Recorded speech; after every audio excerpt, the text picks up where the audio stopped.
naf walibaay oo ruux leh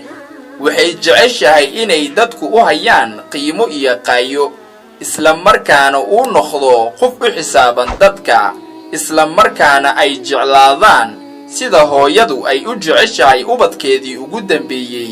ama aabbo u daneeyo ubadkiisii ugu horeeyay taasina waxa ay u baahan tahay in ay ka muuqdaan sifooyinkan aan soo wado bal ila dhageyso laga yaabee in aad ku sifaysan tahay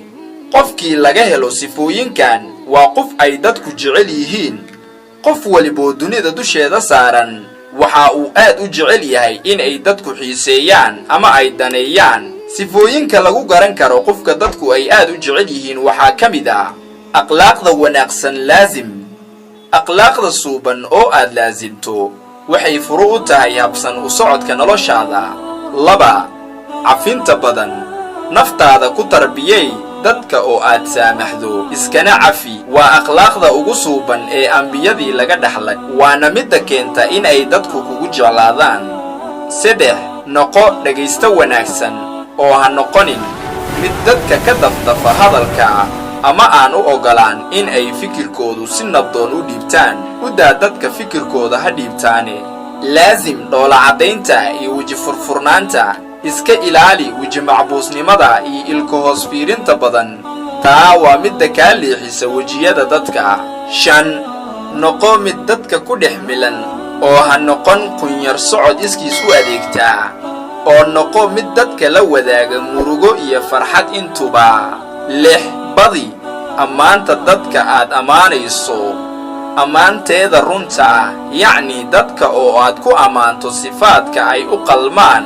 ama aad kaga mahadceliso waxa ay adigu kuu galeen oo abaal ah way kugu jeclaanayaanee ogow toddoba dadka kula dhaqan sida aad adiguba doonayso in lagula dhaqmo mar waliba oo aad dadka ka soo qaado adigoo kale u qiimayso sida aad doonayso in laguu qiimeeyo taasi ayaa ah furaha soo jiidashada ka fogow muranka badan xitaa haddii aad ku saxan tahay lama amaano qofka muranka badan aan tanaasulka lahayn wax yar xitaa laguma jeclaan doono qodobka sagaalaad u sameey xumaansidayaasha cudurdaaro badan mar waliba oo qalad lagaa galo u raadraadi qofka cudurdaar kolkaasi midka damacsan xumaantaada waaba asigoo ah midka kuugu dhow dadka badi salaanta dadka dhexdooda nabigeena wuxuu yiri sallallahu alayhi wasallam janno gali maysaan ilaa aad rumaysaan alle mana rumaynaysaan ilaa aad isjeclaataan